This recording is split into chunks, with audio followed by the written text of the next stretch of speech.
Hi, this is Annie of ByAnnie.com and Patterns by Annie. Thank you so much for joining us today for Live with Annie.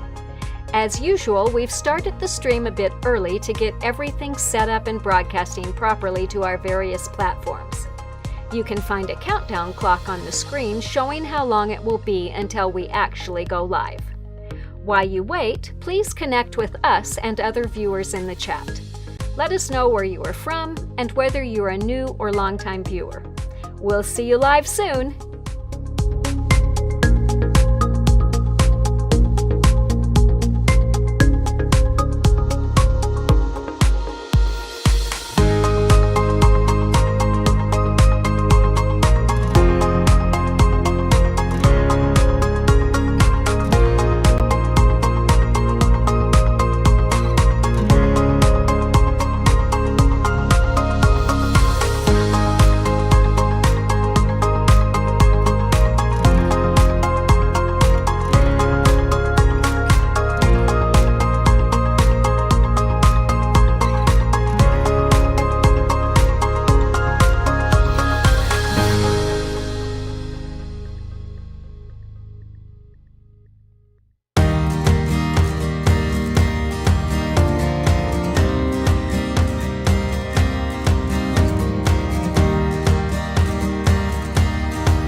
Again for joining us for Live with Annie. We are so happy to have you with us today.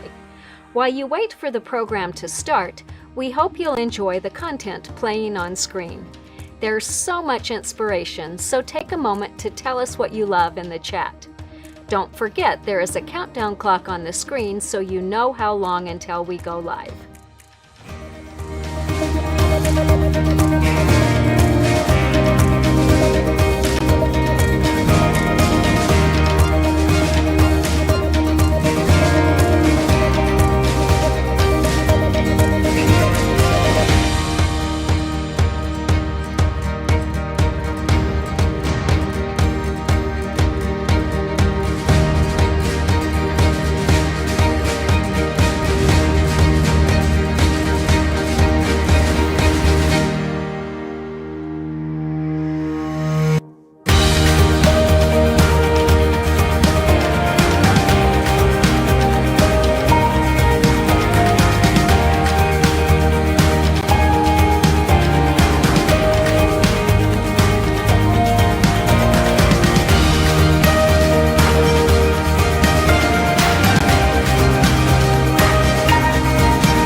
Hi, it's Annie again, reminding you that we'll be going live with this week's episode shortly. There is a countdown clock on the screen showing how much time is left. You've got just enough time to grab some water or beverage of your choice and a snack, and to connect with us in the chat. We'd love to hear what you've been working on this week.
Again, it's Annie, back to remind you that we'll be starting this week's live very shortly. We've got a really fun episode planned for today, and we'll see you soon.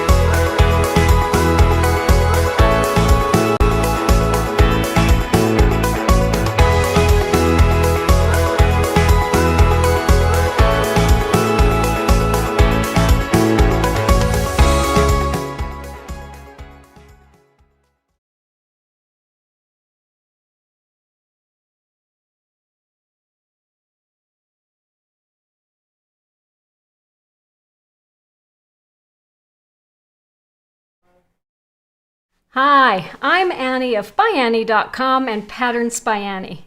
Thank you so much for joining us for episode 49 of season 2 of Live with Annie.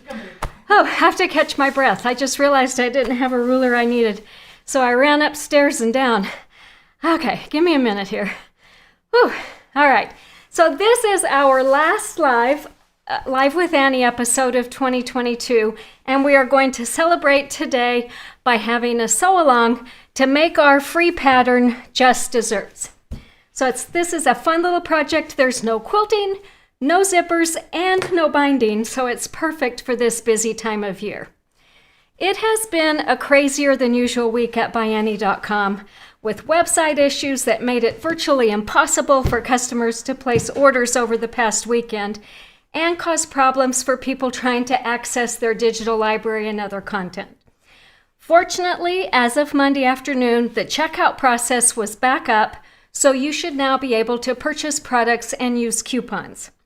Unfortunately, some customers may still experience problems logging in. We've had a few problems again today. Hopefully they're getting them fixed. We put a message on the homepage of the website that has some more details and some possible solutions if you're having troubles logging in.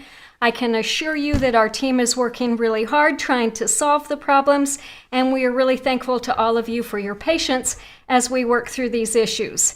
We're really hoping to be back up and running faster than ever soon. I'm also excited to share that we are working on a brand new website that is going to be awesome. And hopefully that's going to be ready by spring, and we'll share more details as that progresses. We love reading your comments, so please be sure to interact with us throughout today's presentation. Tell us what you think about what we're showing. Maybe share a picture of the fabric you're using for your Just Desserts case. Share any tips and tricks you might have, and tell us what other projects you're working on. Are you still sewing for Christmas, or is Santa's workshop closed at your house? We'd love to hear also what you enjoyed about the past 100 episodes of Live with Annie, and hear your ideas about what we should cover in next year's episodes too.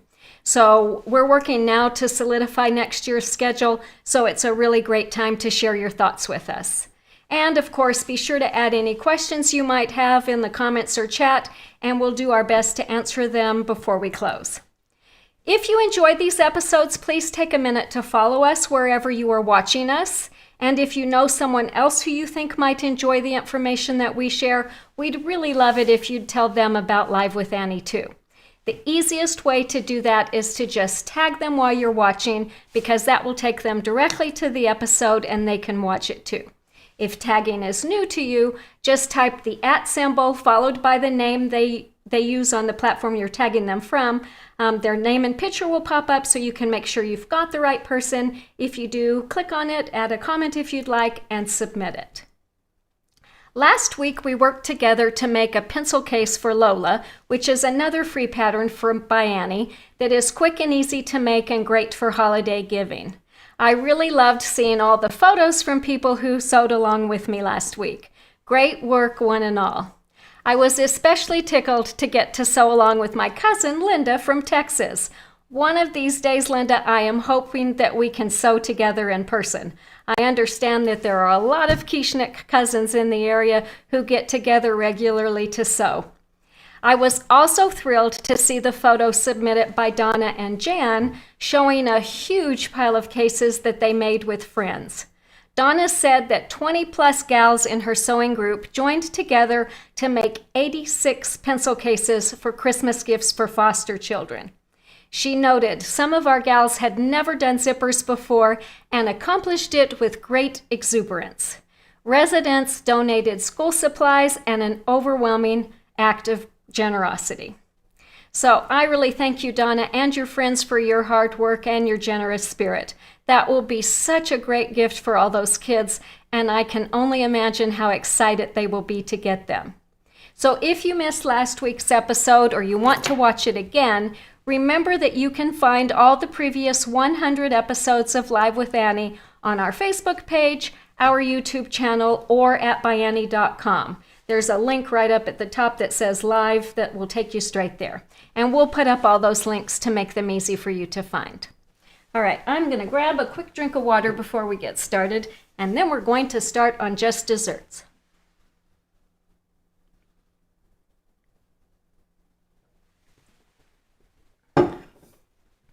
All right, so anyone who likes to eat frozen desserts like ice cream, gelato, sorbet, frozen yogurt is going to love Just Desserts. I actually have one here with my favorite flavor of Ben & Jerry's in it, New York Super Fudge Chunk. Let us know what your favorite ice cream is. So not only will this little case keep your favorite flavor cold longer and your hands warmer as you hold it, but the soft and stable insulated case also helps prevent freezer burn too. Since you're going to be eating straight from the container, there is an optional see-through label on the front that you can add for easy identification in case you don't finish the full pint, and you can make sure no one else eats out of your container. So these are perfect for gifts, they're easy to make, and the case is designed to fit comfortably around most pint-sized frozen desserts. But if ice cream's not your thing, Just Desserts also works well to hold any variety of small treasures. So my daughter-in-law, Glow, uses a Just Desserts case to hold her Wonder Clips. She really appreciates that there's a lid to close the case when it's not in use. My friend Cheryl added a grommet to the lid of her Just Desserts so that she can use it to hold crochet thread for her projects. And I use just the base of a Just Desserts to insulate my drinks. So it's the perfect size for these short little stubby glasses. My drink stays cold longer, the ice lasts longer, my hands don't get cold, and the insulative qualities of Soft and Stable also prevent condensation, so I don't have to worry about leaving wet rings wherever I go. So just know that if you have a glass that's a different size, you may need to adjust the pattern to make it fit properly. And due to the way the pattern is designed, it's best for glasses that have straight sides like these. So if you have a tapered glass, you're going to have to make sure it fits at the bottom, and it'll stretch a little bit at the top, but take that into consideration as you make it. I'll have a drink while it's here. Nothing better than an ice cold Coke. All right, so if you haven't already downloaded the pattern, remember that Just Desserts is a free downloadable pattern at our website, and we will put up the link to make it easy for you to find. With all of the recent web issues we've had, you may have experienced unusual errors trying to download the pattern over the past few days. So because of that, we emailed the PDF to many of you. We also shared it in some of the Facebook groups. If you didn't already get it, you should be able to download it now. And if downloading our patterns is new to you, you might want to check out last week's episode of Live with Annie. That was season 2, episode 48, the pencil case for Lola's sew-along. Because during that episode, we walked through all the steps to get the free pattern, so you can check that out if you need some help. All right, let's talk about what we're going to need to make our little Just Desserts cases. So the pattern calls for 1/4 yard pieces, back quarters will work, of just 2 fabrics. So I'm going to make a case like this today. So I've picked out a main fabric, which is used for the body of the case, and a coordinating fabric that's used for the lid. You'll also need about 8 inches by 58 inches, or a variety of scraps of Soft and Stable, and that's what's used to give structure and insulation to the project. If you want to put the little window on to label it, you need a small piece of vinyl for that pocket. You're going to need some threads to complement the fabrics that you're using, and we prefer to use Superior Threads, so find number 50. It's a 50 weight polyester thread. As always, if you want to mix things up, you can certainly do that. So you can pick just one fabric for the body and the lid, as we did on this case. You could use a variety of fabrics, so you could use one for this, one for this, one for this, and one for this to get a truly scrappy look. You could even completely customize it, as Casey did, to make a Just Desserts monster. I'd hoped to have that here, but we couldn't find it. We all remember seeing it recently, but we decided it must be at his house. But if you look at the photos of cases that were included in the pattern, you're going to see Casey's little Just Desserts pictured there. Just Desserts is a really great project for using scraps of both fabric and Soft and Stable, and these fun little cases make great gifts. You're also going to need some basic sewing tools for this project. So you're going to need a cutting mat, a rotary cutter, some quilter's ruler. I used a 45 millimeter rotary cutter and a 6 by 24 inch and 6 by 12 inch rulers for this. You're going to need a sewing machine, and I'm using a Bernina 530 today. I'm also going to be using 3 different feet. So for the majority of the sewing, I'm going to use my 1/4 inch foot, which for the Bernina is the number 37. I'm also going to use a Teflon foot for attaching the vinyl pocket. They make a number of them. I like number 57 because the edge of the foot is just 1/8 of an inch away from whatever I'm sewing. And then you're also going to want a basic all-purpose foot, such as a number 0 or a number 1, for sealing the long edges and for overcasting the raw edges. So this foot has a closed front. That's really nice when you're sealing the edges. It also has a wide opening for stitching the wider zigzag style stitches. We recommend using 9014 top stitch needles for this project. You're also going to want some small scissors or snippers, some Wonder clips, and of course a ByAnnie stiletto and pressing tool. If you've watched very many of our videos, you know this is a tool that's almost always in my hand as I sew. I truly can't imagine sewing without it. If you don't already have one, it's Christmas time. Treat yourself to at least one, or add it to your gift list for someone to give to you.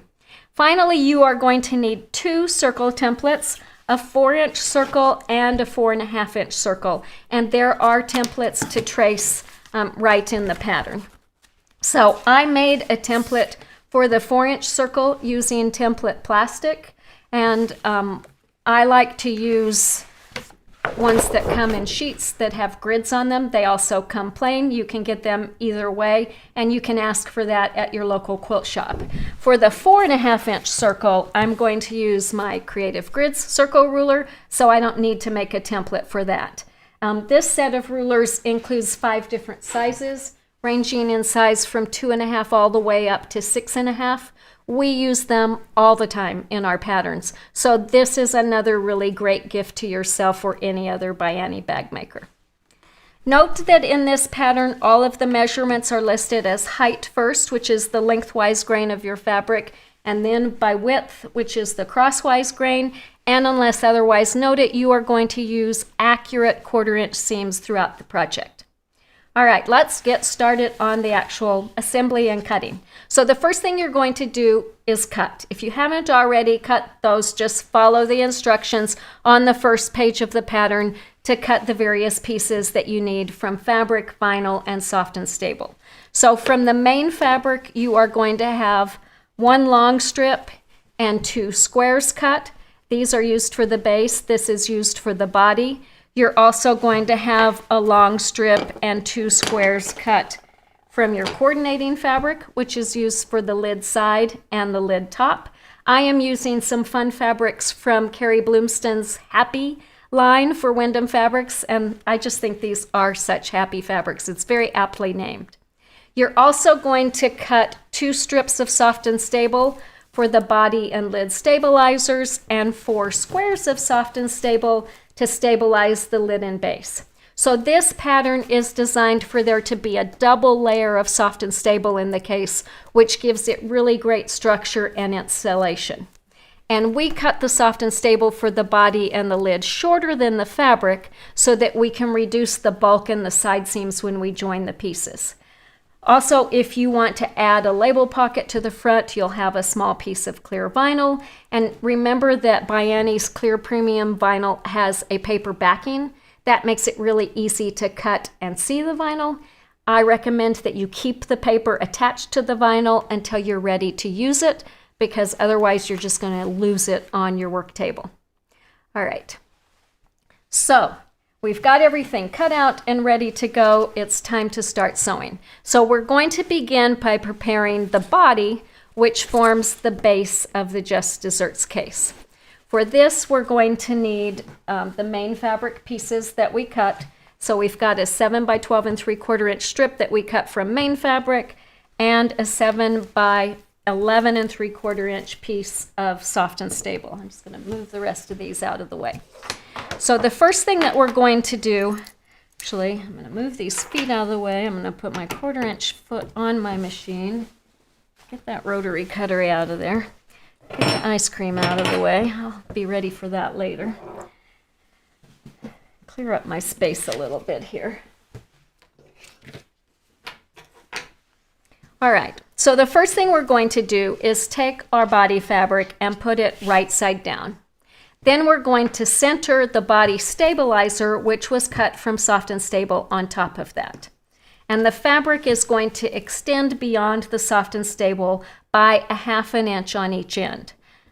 So I like to take a ruler and align it with its 1/2 inch mark on the left short end, and then position the soft and stable in between.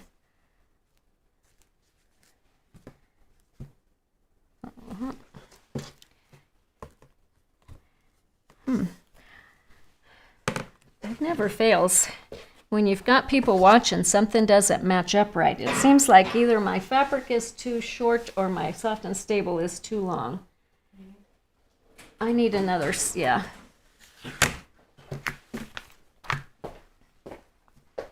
This is what happens when you prepare a week before. You forget what you've done. Okay, so that's right, 12 3/4. So let's see if this is 11 3/4. Oh, that's right too. Maybe it's just my eyes. Glo and I have both been sewing quick zip cases And I was complaining yesterday that mine weren't coming out as well as I'd like, and hers are coming out perfectly. And I decided I'm going to blame it on my eyes, that when my lines don't match up, it's because my eyes aren't seeing it right. I'm going to the eye doctor to get my eyes checked soon, so. All right, we're going to call this good. So we've got about 1/2 inch on each end. So you want your soft and stable shorter and the same amount basically overhanging on each end. And your soft and stable is going to be aligned on the top and bottom edges. And then I'm just going to use some wonder clips to hold those together. I'm going to stitch with the fabric on top. So I'm going to put these with the color side down so that the flat side's against the machine when I go to sew.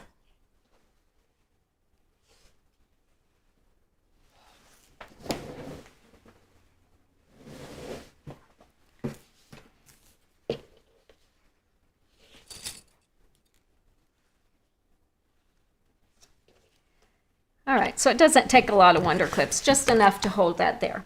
Our next step is going to be to stitch the main fabric to the soft and stable. And we're going to sew these together only along these long edges. And we're going to sew 1/8 inch from the edge on each one.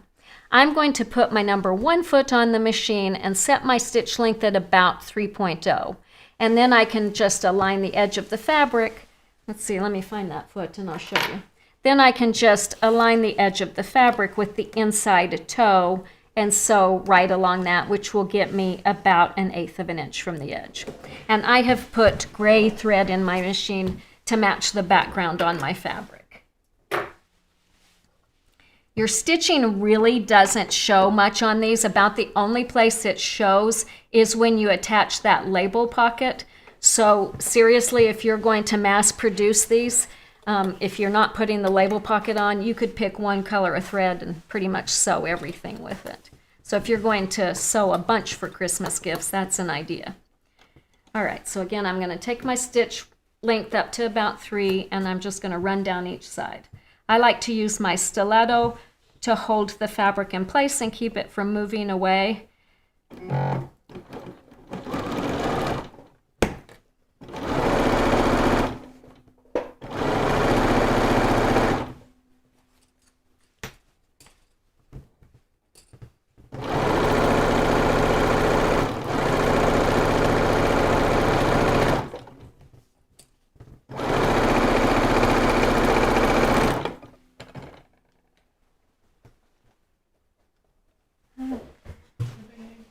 My snippers. There they are.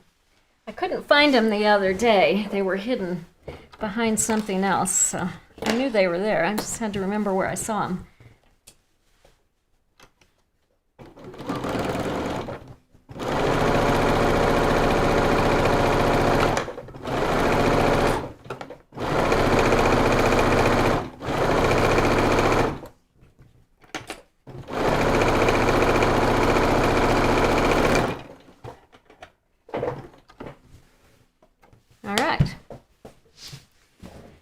So this combined piece is now called the body. If you want to attach a label pocket to your case, now's the time to do that. So to do that, we're going to begin by marking some lines so that we can make sure to get the label lined up right in the center of the front. So you want to position your main fabric with the right side up, and if you're using a directional fabric, make sure to orient it so the top of the design is at the top. I'm going to take a look at mine. This is going to get folded over flat, so I could either have that showing or I could have that showing. I actually think both look good, but this has a little more of the blue that I'm using for the lid, so I'm going to make this be my front, so I'm going to put it with the other side at the top. So then the pattern tells you to mark some lines, and it tells you to mark those all the way across from the bottom, from side to side. You really only need the line right here in the middle, so a line about 6 inches long is enough. And Glow, you've got to tell me where that line was. 1 inch up from the bottom. All right, so, and I'm going to use just my little white chalk marker because I don't need this to be long. here very long. So I'm just going to make a short little line in the middle, 1 inch up from the bottom. And then I'm going to make, go back, you're going too fast. Oh, okay, go ahead. Then you're going to mark vertical lines 4.5 inches in from each side. And again, it tells you to mark those from top to bottom. You don't need them that long. So just a little 3-inch line overlapping that line, most of it above is going to be fine. So 4.5 in from the side. We're going to go there, and 4.5 in from this side. There we go. All right. Then you're going to remove the paper backing from your piece of vinyl. You don't want to sew that paper in there.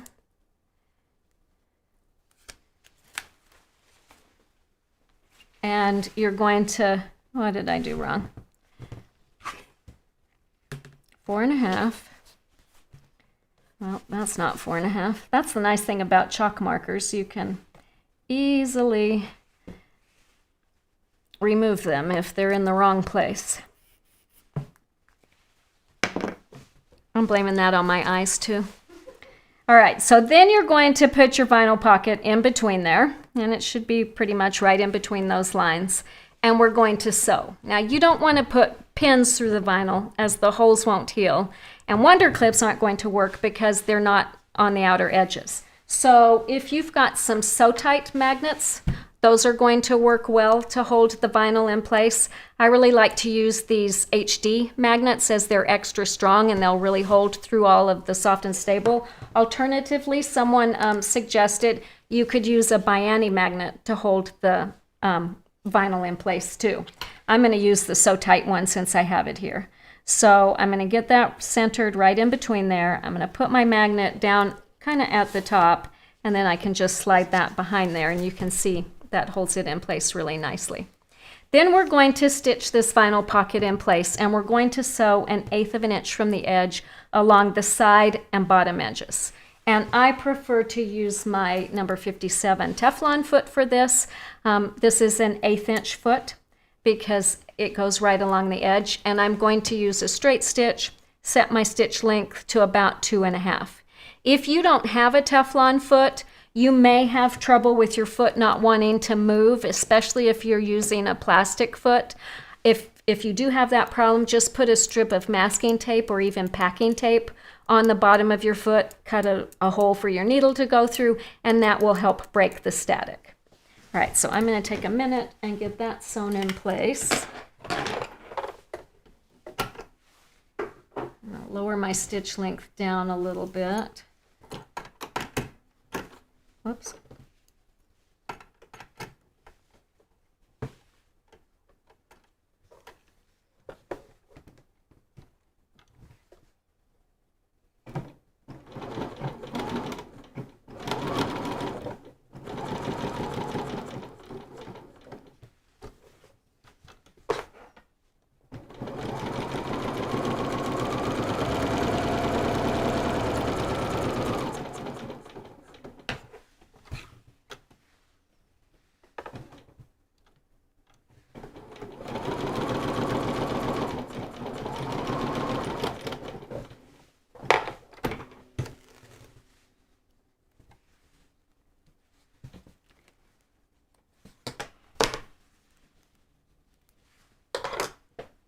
Okay, and we can just take our magnet off, and our vinyl pocket is attached. All right, now we're ready to join the ends to make the body of our case. So now I'm going to switch to my number 37 foot, which is my 1/4 inch foot, and I'm going to leave my stitch length at about 2.5. So we're going to, with right sides together, bring the short ends of the body together, and that's going to make a piece that's about 7 inches by 6 3/8 inch piece. So we're going to align the raw edges and clip them to hold. And when I do this, I like to put a couple of clips along the top and bottom so I make sure that those are even and stay together. And then I'll put a clip or two along the side. What did he say? Like that? Center? Center here? Okay, sorry. Jake's in the other room yelling directions at me, so the door's closed, so I can't hear him very well. All right, so then what we're going to do is stitch along this 7-inch side with a 5/8 inch seam, and we're going to back stitches each end. So that means that it's going to catch this and just a little bit of the soft and stable. That's going to reduce the bulk in that seam. So I'm gonna just use the guide on my foot to get my 5/8 inch, and I'm going to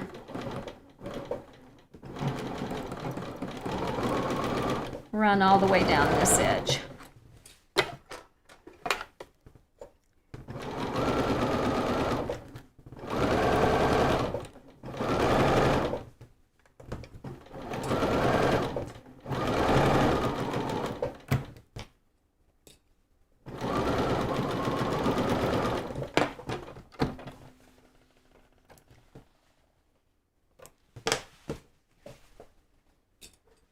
See, I don't think my piece of soft and stable was cut very straight because I barely caught it there. This is what it should look like.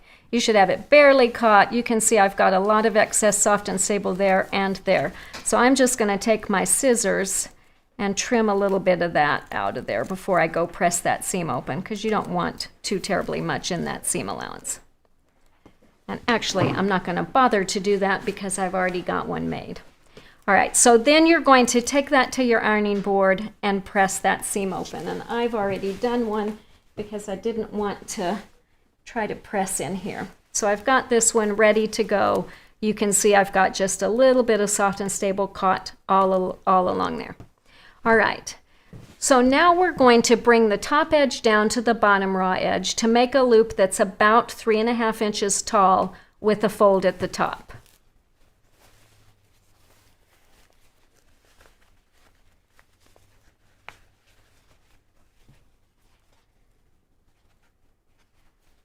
All right, and we're going to pin or clip these bottom raw edges together. So the first thing I do is clip my bottom one.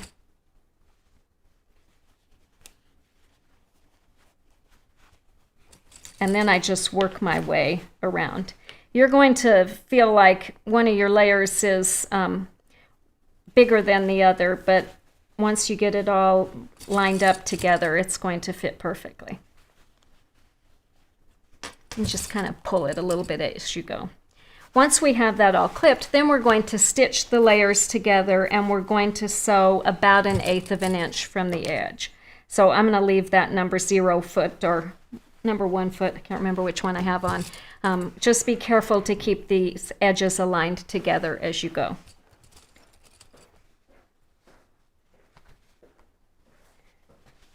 And you can start basically anywhere you want.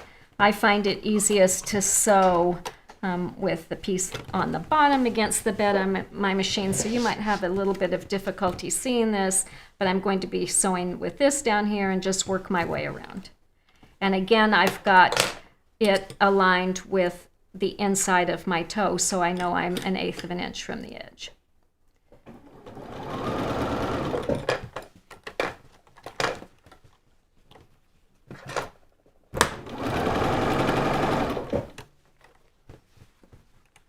Hardest thing is maneuvering it so you can keep it flat against the bed.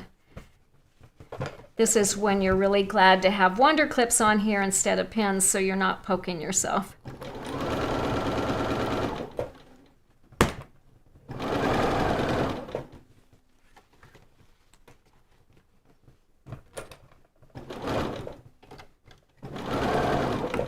This is a spot where using my number 1 foot would have been better. I think I even said I was going to do that, and then I forgot to do it.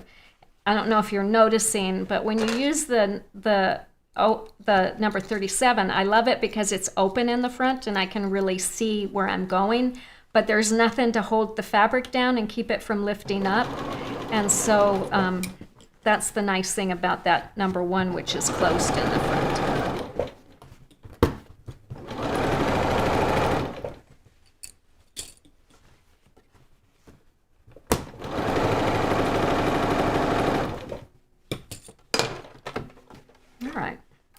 Made it all the way around.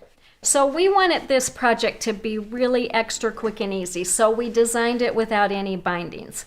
but we want to give it a nicely finished look. So our next step is to finish this bottom raw edge with a serger or with an overlock stitch. If you're using a serger, just make sure that your stitch is less than 1/4 inch wide, because you don't want to see that stitching when your body is joined to the base. I prefer to use an overlock stitch on my machine, and unless you're using a straight stitch machine, you should have several options. So on my Bernina 530, there are several stitches that I like, and Jay's going to put these up on the screen so you can see them. So the number 8, which is called the honeycomb stitch, is really great for compressing the layers, and it gives good coverage of all the edges. I also like the number 10 double overlock stitch or the number 20 knit overlock stitch. And I think today I'm going to use the number 20, but change the width from the default. Give me just 1 second. I want to clip these threads off of here. And then we'll get that set up.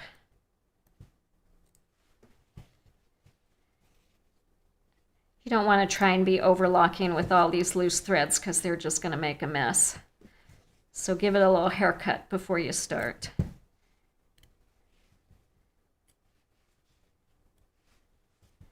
That looks pretty good. Okay, so I'm going to do the stitch number 20. So all I have to do is hit 20, and that switches to that. And the default on this is 5.5 width and 3.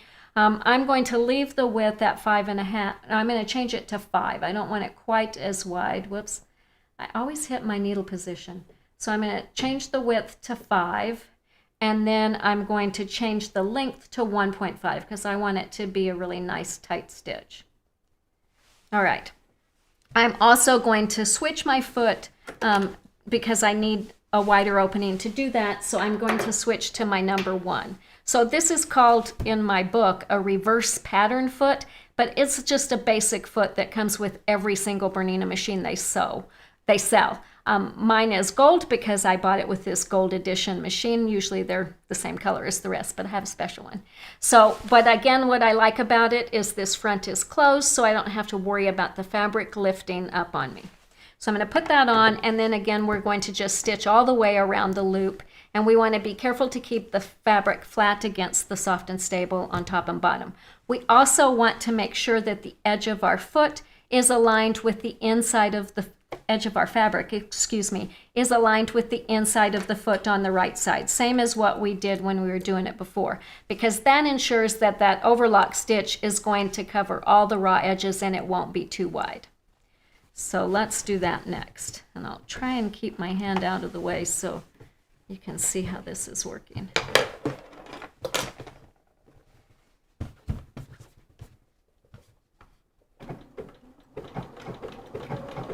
So you want to make sure that when the needle comes over here, it's going off the edge of the fabric.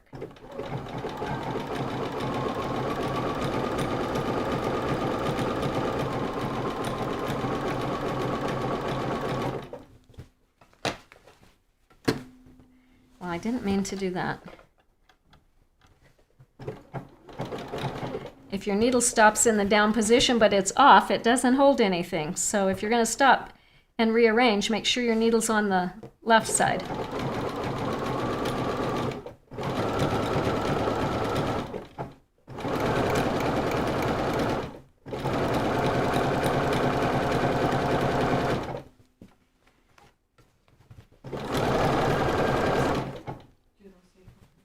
You can't see anything. I don't know how to make it easier to see. When we do the lid, we're going to put it over the free arms, so.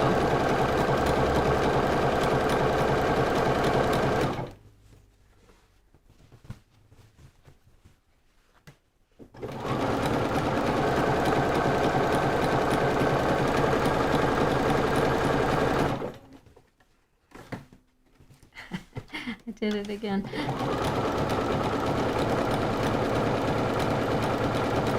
I'm so used to that needle down holding my fabric in place.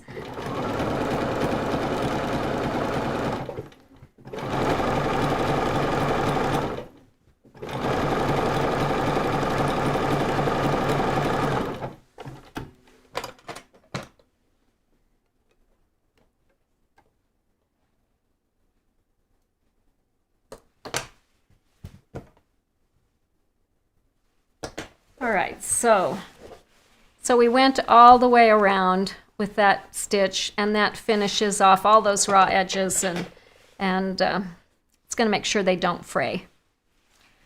All right, so now we're ready to attach this. Just make sure that if you've got a label attached, go back, Glow, because I can't remember what it said. Yeah, make sure that the side you want visible is on the inside. So if you've got a label attached, it's on the inside. All right, now we're ready to prepare our base. And for this, we're going to need the 2 5-inch pieces of fabric that we cut and 2 of the 5-inch squares of Soft and Stable. You're also going to need that 4-inch circular object, either a circle ruler if you have a 4-inch one, or template A from the pattern. So I like having something that's hard edged, and I don't have a 4-inch circle ruler, so I just traced the template onto template plastic and cut it out. It really made me appreciate the rulers because I can't believe how hard it is sometimes to cut a perfect circle. All right, then we're going to center this on our fabric and trace it on one of them. We don't have to trace it on both. One is enough. So we're just going to center it there and then trace it. I'm going to you want to mark with something that's going to be easy to see. You don't have to worry about removing these lines as we're going to cut along them. Since I'm using dark fabric, I'm going to use this white pencil. I don't recommend using a chalk marker, as you don't want to run the risk of the line disappearing before it's time to cut it. But you could use a Pigma pen, you could use a mechanical pencil, you could use a ballpoint pen if that shows up better.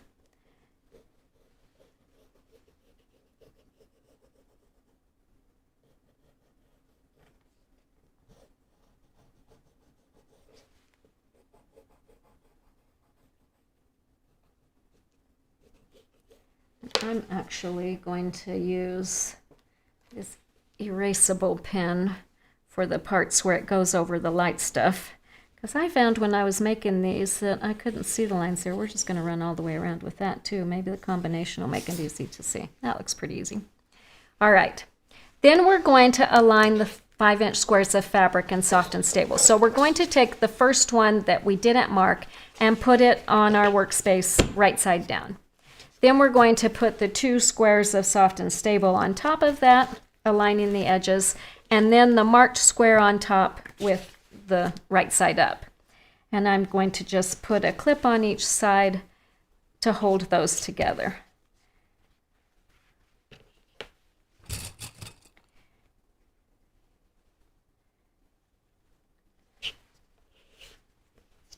We don't need a ton of clips. We're going to sew around all these layers together.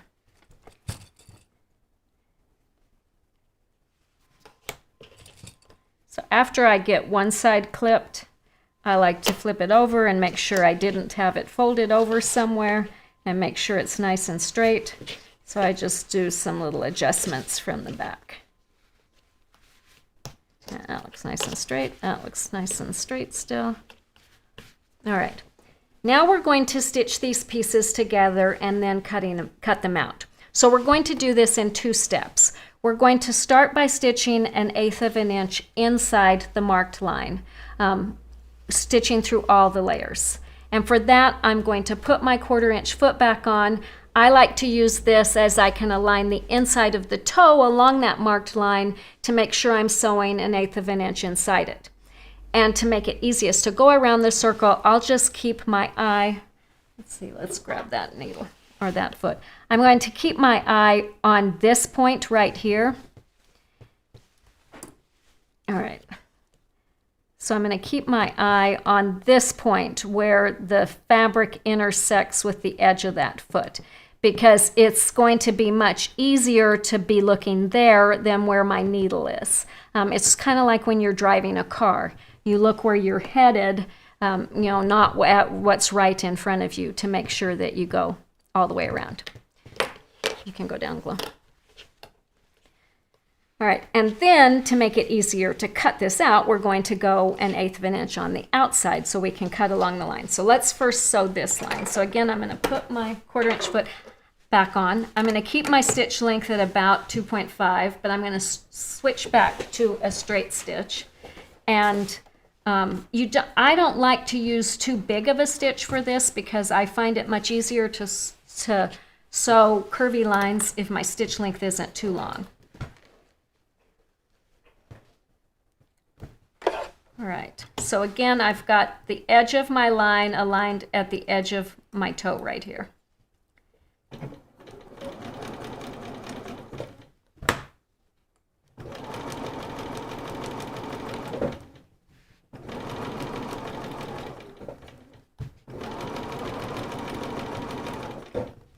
And as you can see, there's a lot of puffiness there.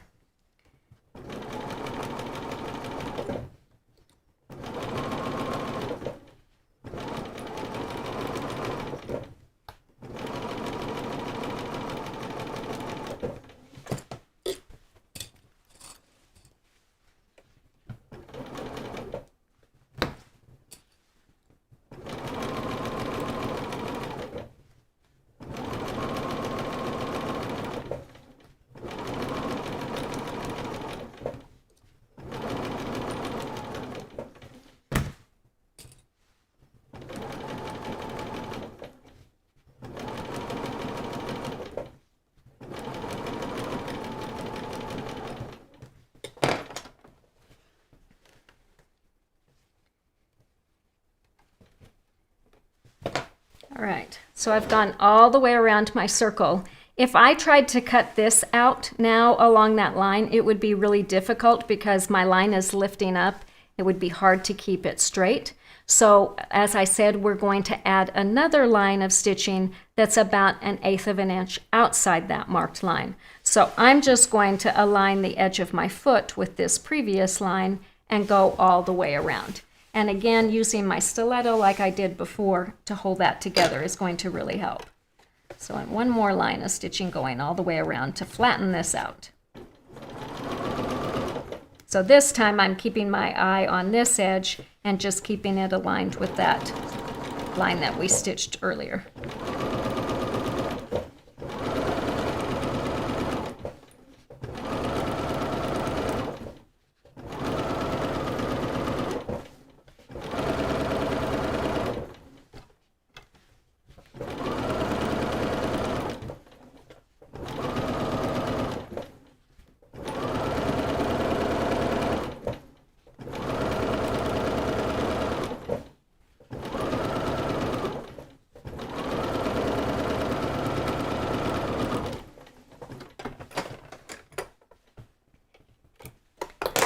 So hopefully you can see that. As you can see, adding that line of stitching along there really compressed that, and now it's nice and flat, so it's going to be much easier to cut along that marked line.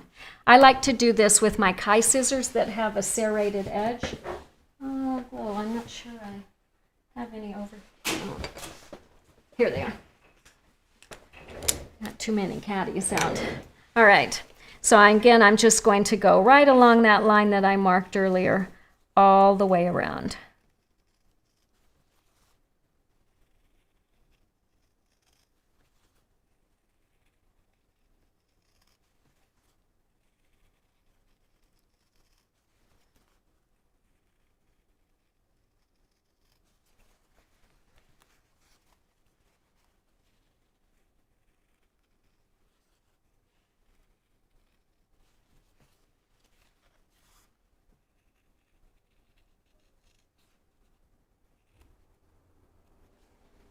There you go. So just as we did on the body, we want to finish these raw edges with a serger or overlock stitch. So I'm going to put my number 1 foot back on and again use the 20-inch stitch to go all the way around the circle. My machine remembers the last settings that I had until I turn off the machine. So all I have to do is enter 20 and it's going to remember that length and width that I set. But this double line of stitching is going to really help when we cut those rounded edges. All right, so go to stitch number 20. It's got 5 and 1.5, and then I'll just go all the way around, again aligning the edge of my foot with the edge of the fabric. This one's probably going to be a little easier for you to see.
Okay, so as I said, this double line of stitching is really helpful when you need to cut something out that's like that.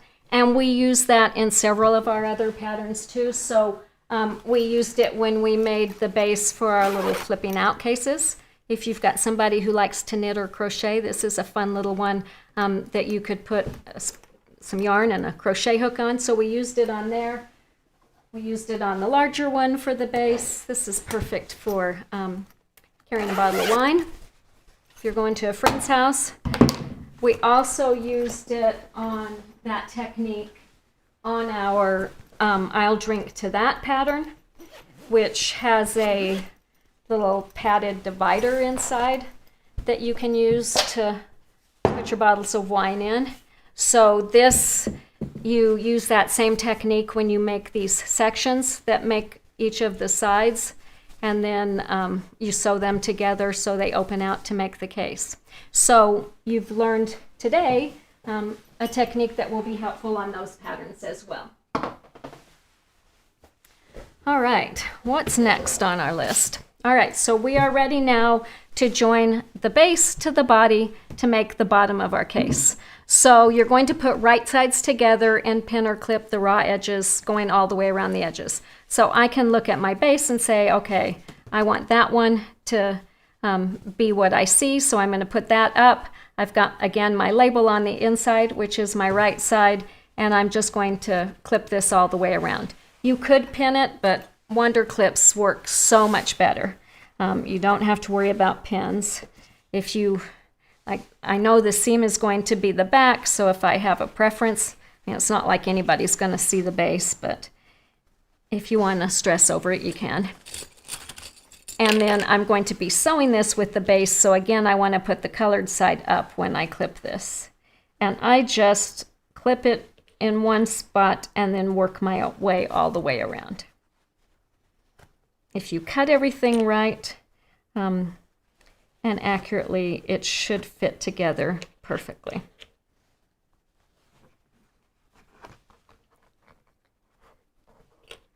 See okay?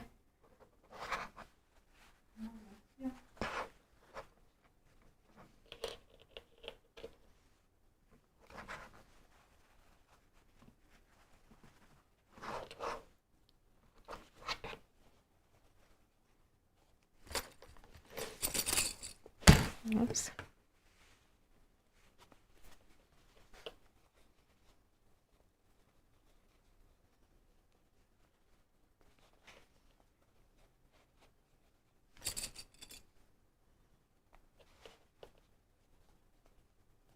All right, so it's going to look like that, and now we're ready to sew that. So we want to sew this with an accurate 1/4 inch seam. So again, I'm going to put my number 37 foot, my 1/4 inch foot back on, and go back to a 2.5 inch stitch length and a straight stitch.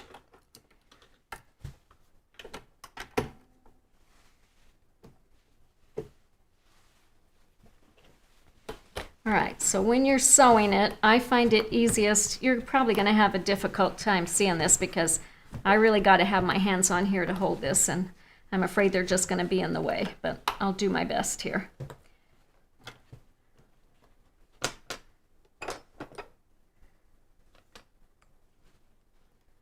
So again, your secret is to keep the edge of your foot aligned with the edge of your fabric and try to go around as smoothly as you can.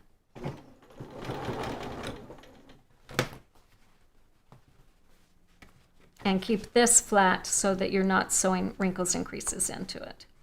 Your stiletto is really helpful for keeping your edges aligned. You just can't keep your finger in there to hold that well.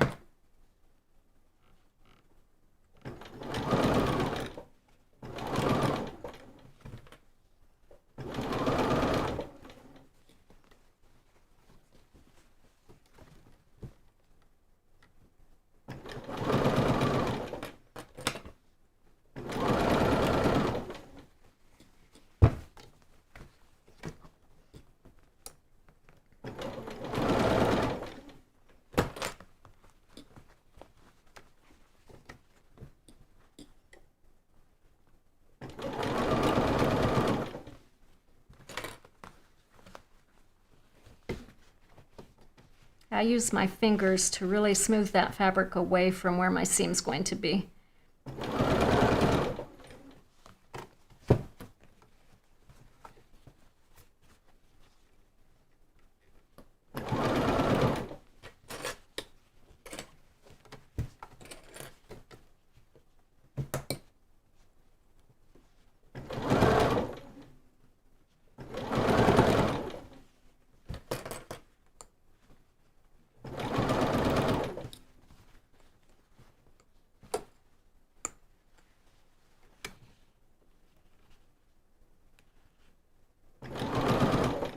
You can also use your stiletto to pull the fabric where you need it to be, so you want to keep your edges aligned.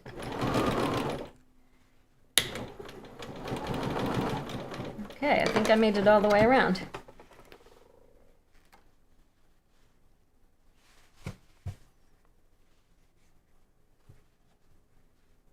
I recommend clipping as you go so that you don't get done and have to spend a bunch of time clipping loose threads.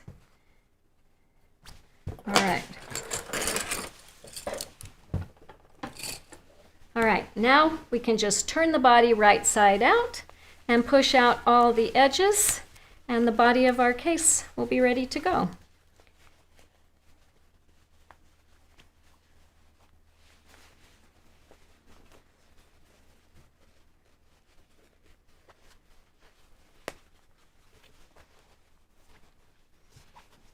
It's cute.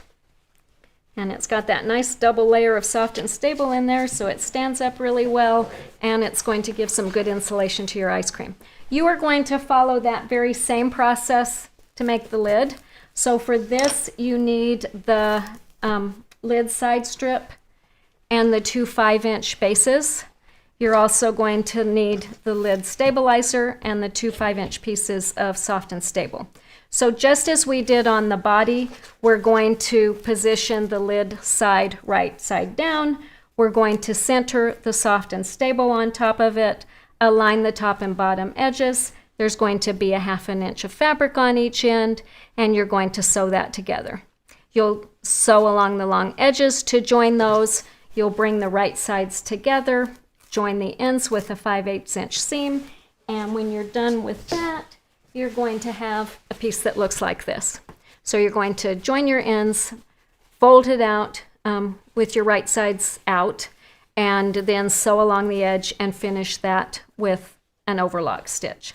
So I'm not going to do all of that on camera because it's the same thing that I just did on the body, exactly the same process, but you can see what it works like. One important thing to know about this, when you're doing the overlock stitch on this part, it's a little bit bigger, and you can use the free arm on your machine to do that.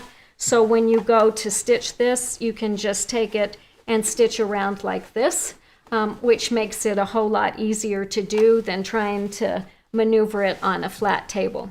So that is one thing that I definitely recommend when you get ready to do this.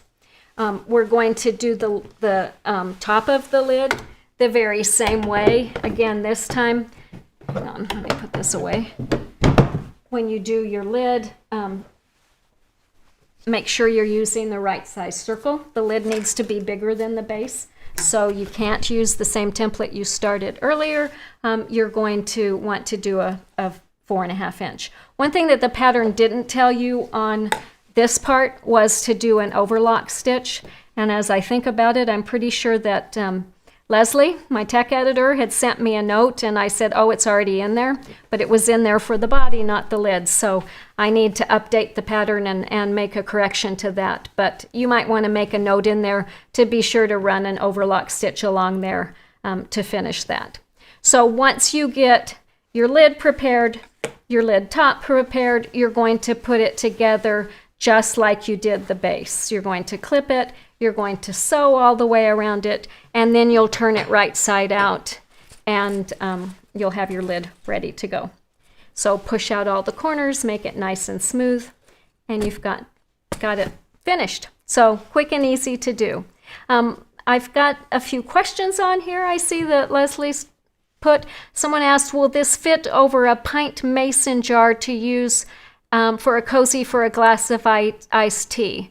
Said another customer measured it at 3 inches in diameter. I don't know, let's measure this ice cream and see what size it is. So yeah, that's pretty much 3. I would guess it would work. I have never actually tried it on a pint-sized jar, but I bet it would fit in there perfectly. That's a great idea. The other thing I want you to notice, this has been sitting out of the freezer for about an hour now, and this actually container of ice cream has been in my freezer for upstairs for about a year, but you can see it's just barely melted enough or softened enough to be able to eat. Tasty. So it's really a great way to keep your ice cream cold. Next question is, can you tell a little bit about the table with the plexiglass, or give a link so I can read about it and find out where to buy it? So this particular table is made by Koala, Koala.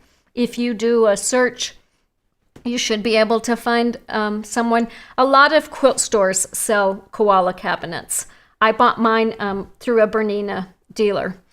This is a beautiful cabinet. It makes it so nice to sew. There's plenty of room to lay everything out. They are not inexpensive, but they're well designed and they work perfectly. You buy the inserts specifically for the machine that you have. So I have a different insert for my 780 Plus than for this machine because they're cut specifically to fit. They have an electric motor, so this table that the machine sits on can be raised and lowered depending on where your machine needs to fit. I don't know if that's plugged in. Let's see. So I'll try lowering it. So you can see you can go down, you can come up, so you can get it at just the right level. Having your machine in a cabinet where you have a flat piece and your whole piece can sit on there makes all the difference in making a project easy, especially if you're doing a big project. So, you know, if you want to treat yourself to a really nice something, I would recommend these. There are tons of other cabinets out there. Arrow makes cabinets that are similarly designed.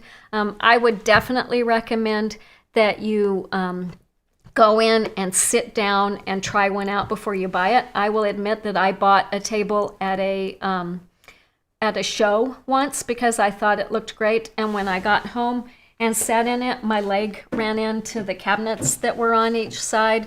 You couldn't center yourself in front of the machine without running into something.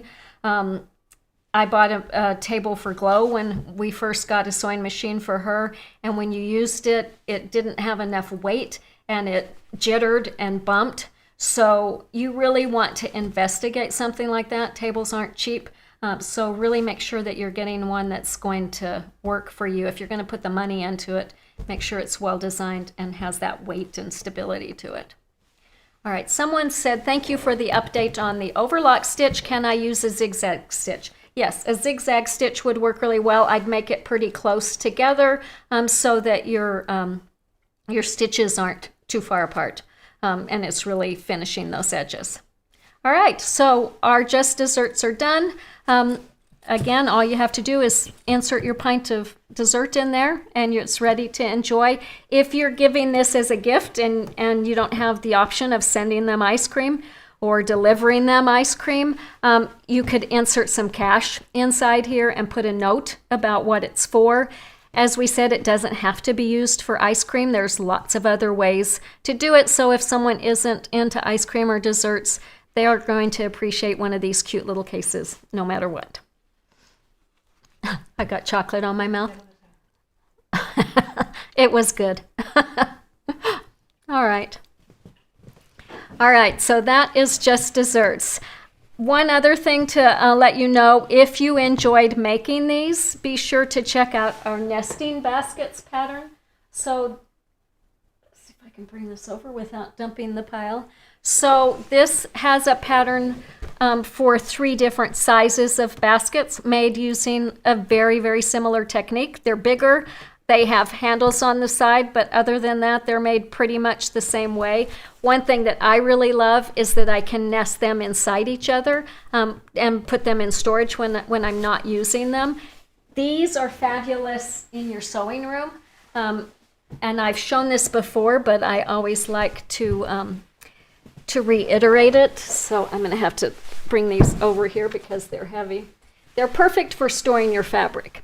So, for instance, the large one, I have rolled my fat quarters, and I have 84 fat quarters of fabric in here, which is equivalent of 21 yards of fabric. So on the bottom, I did them in a circular arrangement all the way around, and then I just took extra ones and filled them up to fill it all the way to the top.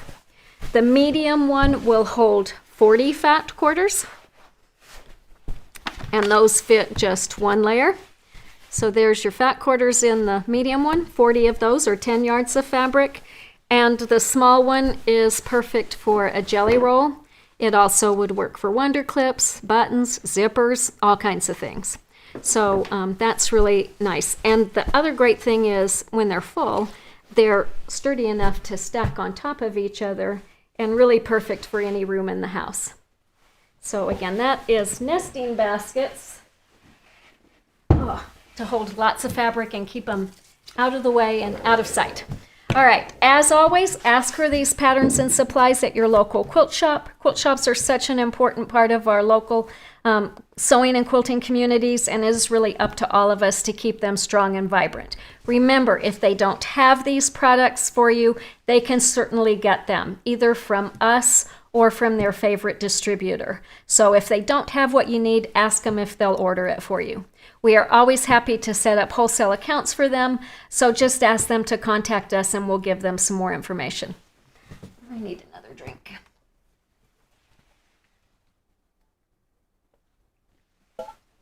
All right, we're going to move on now to a few special announcements. It's been a little while since I talked about the ByAnnie Bag Makers group, so I thought I'd give them a little shout out today. This is a private Facebook group that was started and is administered by Randy Jones, who is a young mother who just wanted to connect with other ByAnnie bag makers. So she started the group about a year and a half ago, thinking she'd get about 40 or 50 members. The last time I checked, the group had over 32,000 members. They are very talented and supportive, and they're ByAnnie fans from all around the world. Though they are not associated with ByAnnie.com at all, I am a member of the group. I enjoy looking at it every day, and I am always just awed by all the talent and generosity of the members. So if you like to make ByAnnie patterns, this is definitely a group for you because you're sure to find lots of inspiration and help from the members of the group. Again, this is a private group, and you need to submit a request to join it. And that involves answering a couple of questions to prove that you're a person, not a bot, but it's very easy, and Randy is really quick at approving members. Once you are in the group, be sure to check out the featured posts at the top of the page because Randy has organized a slow along for our patterns Back At Ya and Got Your Back 2.1 for members of the group. So if you've never heard of a slow along is basically a sew along that moves at a slower pace. So it's really great for beginners, makers who only get sewing time in the evenings or on weekends, or those who just prefer a more relaxed pace. And Randy's slow along will start on Saturday, January 7th, 2023, and will continue for 9 weeks. And she's going to focus on 2 of our backpack patterns. So it will end on Saturday, March 4th. And during that slow along, you can make either one or both of these backpacks. So Back At Ya is our smaller backpack. Got Your Back is our larger backpack. So this slow along is concentrating on these 2 patterns. Back At Ya 2.1, Got Your Back 2.1. The techniques are the very same for each backpack. That's why you can do either one. Got Your Back is just larger. Because it was wider, we added pockets on the sides. This one's just not deep enough to make a useful pocket on the side. So Randy holds these slow alongs in another private Facebook group that's open only to participants in the event. And during it, she is available to answer your questions throughout the course. She provides tips, tricks. She does extra videos to help you along the way. She really does a great job, so be sure to check that out. Here's some important things to know. You have to be a member of the ByAnnie Bag Makers group to join, so do that first. And then you need to register and pay Randy's very reasonable fee of $10 by Friday, December 30th at 11:59 p.m. So once that cutoff date is passed, you can't sign up. So make sure you become a member of the group and get your submission in.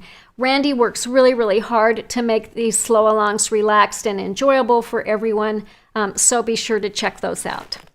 And again, the deadline is December 30th, so I'd say do it right away so you don't forget in all the Christmas festivities.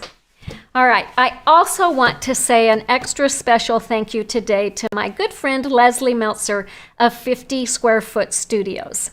Leslie has been tech editor for ByAnnie Patterns for many years. She is definitely a ByAnnie guru and a walking encyclopedia of ByAnnie products and techniques.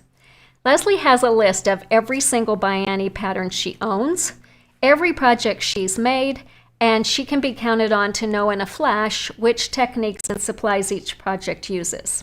I asked Leslie this week what her latest count is, and at last count, she has made over 150 projects from 72 ByAnnie patterns, which I think is quite impressive.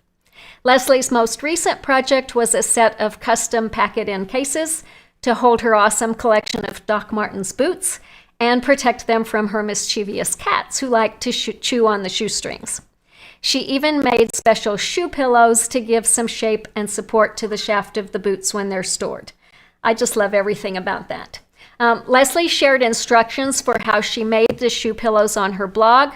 She also has a great post on how she organizes, which is sure to be helpful to all of us. So just go to her website where you'll find all of that, and we will put up the link for you. Leslie has a really uncanny ability to sew a project in her head and understand how something goes together without ever sewing a stitch.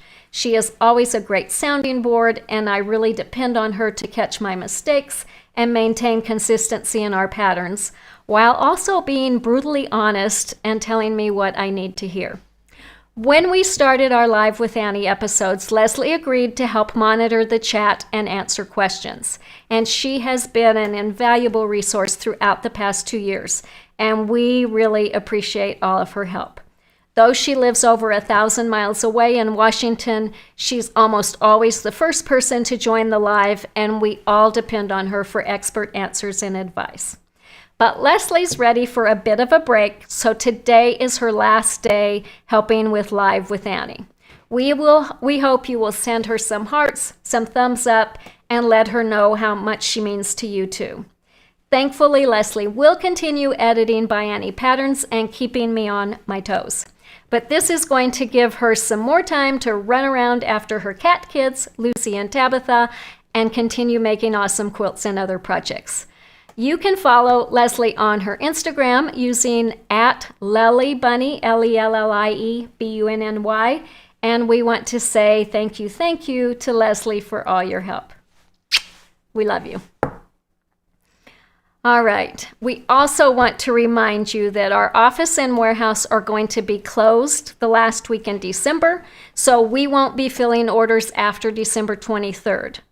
Our website, God willing, will be available so you can access your digital library and place orders, and we will be excited to fill those orders on Monday, January 2nd, 2023, when we return from the holidays. It's time now for our featured local quilt shop of the week. As you know, each February we hold a local quilt shop contest during which we encourage sewists to vote for their favorite quilt shop and share a little bit about what makes them special.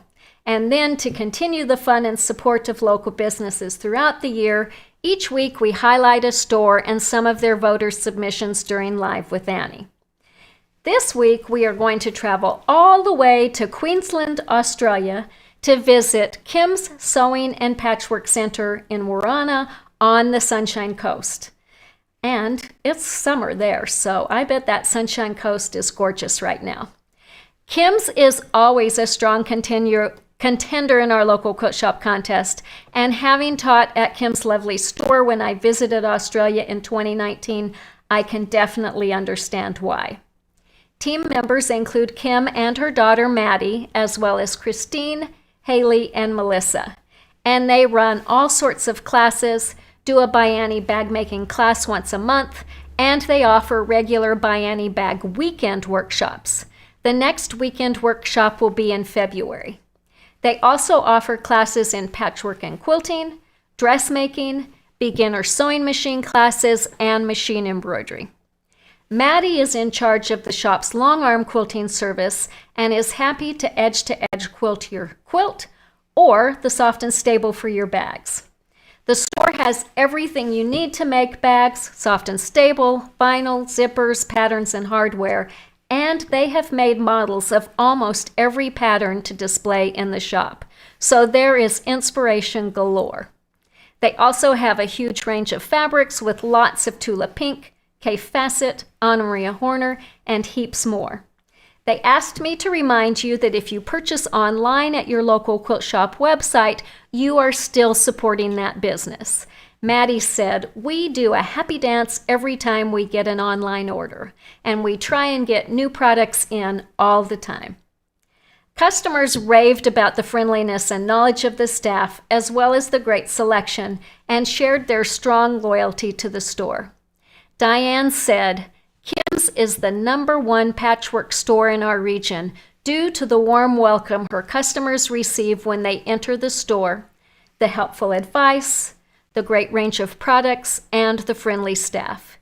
Kimz runs many classes which are always fun, well presented, and tailored to individual needs. It's a happy place to go and sew. Yvonne added that Kimz has friendly service, all my ByAnnie needs and hardware in one place, a fabulous range of fabrics, and small, intimate classes where we learn magic. And Anne noted, their online site is so easy to use and shows everything in a logical manner.